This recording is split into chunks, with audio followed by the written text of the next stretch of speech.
Shalom, selamat pagi saudara-saudara yang terkasih. Bagaimana kabarnya?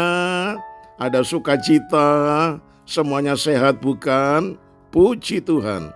Untuk menerima firman, yaitu renungan di pagi ini, mari kita mohon bimbingan Roh Kudus, kita satu dalam doa. Ucapan syukur dan terima kasih kami naikkan kepadamu ya Bapa dalam nama Yesus. Engkau begitu baik, amat baik dan maha baik. Sehingga pagi ini Tuhan karuniakan hari yang baru bagi kami, kesempatan yang baru bagi kami, sehingga kami bisa isi sepanjang hari ini dengan hal-hal yang baik dan mempermuliakan nama-Mu. Untuk itu kami perlu firman Tuhan yang menerangi jalan hidup kami hari ini. Dalam nama Tuhan Yesus, berfirmanlah, haleluya. Amin. Tema renungan pagi ini yaitu hanya saja. Terambil dari 2 Raja-Raja 10 ayat 29 yang berbunyi demikian. Hanya saja Yehu tidak berpaling dari dosa-dosa Yerobeam bin Nebat, yakni penyembahan anak-anak lembu emas yang di Betel dan yang di Dan, yang mengakibatkan orang Israel berbuat dosa pula. Ada seorang bapak namanya Pak Parmin. Setelah ia menerima Tuhan, Pak Parmin ini mulai meninggalkan dosa yang selama ini dilakukannya. Ia berhenti berjudi. Hanya saja ia masih menjalin hubungan dengan wanita idaman lainnya yang bukan istrinya. Dia masih berselingkuh. Nah, Bapak Ibu saudara-saudara yang kekasih, banyak orang Kristen yang seperti ini. Dia sudah menerima Tuhan Yesus, dia sudah meninggalkan cara hidup yang lama, hanya saja ia masih malas berdoa. Hanya saja tiap hari Minggu masih merasa berat ke gereja. Hanya saja dia masih pelit, tidak suka memberi. Hanya saja dia tidak bisa mengampuni orang yang bersalah kepadanya.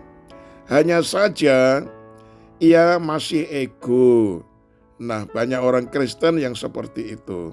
Mestinya di dalam Kristus kita ciptaan baru. Kita sudah meninggalkan semua tabiat kita yang lama, karakter kita yang lama, behavior yang tidak sesuai dengan firman. Malah dikatakan kita sudah mati dalam cara hidup yang lama. Jadi tidak hanya meninggalkan begitu saja, tetapi betul-betul bertobat 100%, meninggalkan segalanya. Jangan ada tambahan, ia sudah meninggalkan dosa, hanya saja masih kurang setia.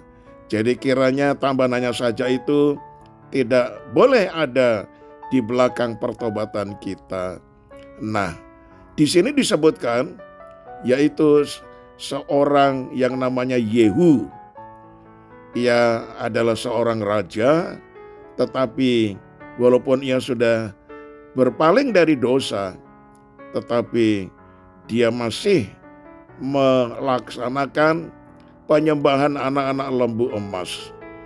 Itu sebabnya dikatakan oleh firman tadi, dia sudah tidak lagi berbuat dosa, hanya saja masih melakukan penyembahan kepada anak-anak lembu emas. Ya sama saja artinya dia belum bertobat 100%.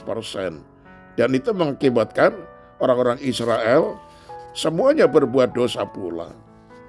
Nah, saudaraku yang dikasihi oleh Tuhan, Yehu telah melakukan sebetulnya perbuatan yang baik, tetapi hanya saja ia masih melakukan apa yang dilakukan oleh raja-raja Israel seperti Ahab dan sebagainya.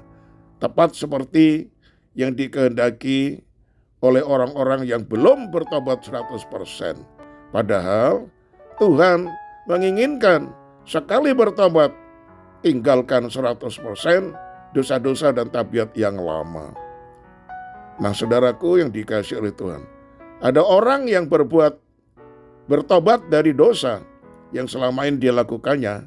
Hanya saja ada dosa-dosa tertentu, hobi yang masih terus dilakukannya dan tidak berpaling meninggalkannya. Dulu memang kita hamba dosa, tetapi sekarang kita dengan segenap hati telah mentaati pengajaran yang telah diteruskan kepada kita. Kita telah dimerdekakan dari dosa dan menjadi hamba kebenaran. Penulis kitab Ibrani memberi nasihat supaya kita mempunyai banyak saksi bagaikan awan yang mengelilingi kita, maka sadarlah bahwa banyak saksi tersebut selalu melihat tingkah laku perbuatan kita. Mari kita menanggalkan semua beban dan dosa yang begitu melekat pada kita dan berlomba dengan tekun dalam perlombaan yang ada di depan kita. Masih adakah dosa-dosa favorit tertentu yang kita pertahankan dan lakukan sampai saat ini dan kita tidak berpaling meninggalkannya? Mari bertobat sepenuhnya dari semua beban dan dosa. Jangan ada dosa apapun yang disisakan dan dipertahankan seberapapun kecilnya.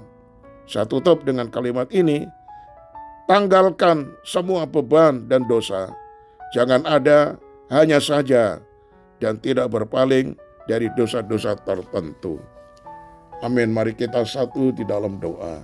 Ya Tuhan, kalau Engkau sudah menjadikan kami ciptaan baru, itu artinya kami sudah mati dalam cara hidup yang lama, sehingga tidak ada lagi sesuatu yang masih kami pegang, yang warnanya adalah dosa.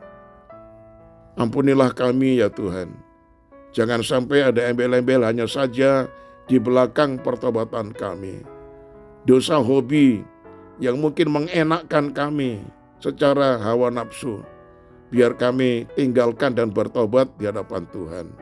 Karena Engkau menilai kehidupan kami sehari-hari dan Engkau melihat tidak ada sesuatu yang tersembunyi bagi Tuhan. Terima kasih untuk firman-Mu yang menegur kami pada hari ini. Sehingga kami yang mendengar, kami harus hidup betul-betul meninggalkan cara hidup yang lama. Kami serahkan roh, jiwa, dan tubuh kami, Tuhan gembalakan, dan semua pekerjaan, profesi kami, Tuhan tingkatkan, sehingga hasilnya pada bulan ini kami diberkati oleh Tuhan. Dan seluruh keluarga kami dijaga, disertai, digembalakan oleh Tuhan. Inilah doa yang kami panjatkan dalam nama Tuhan Yesus. Haleluya. Amin. Shalom saudaraku, sampai berjumpa esok hari dan tetap semangat.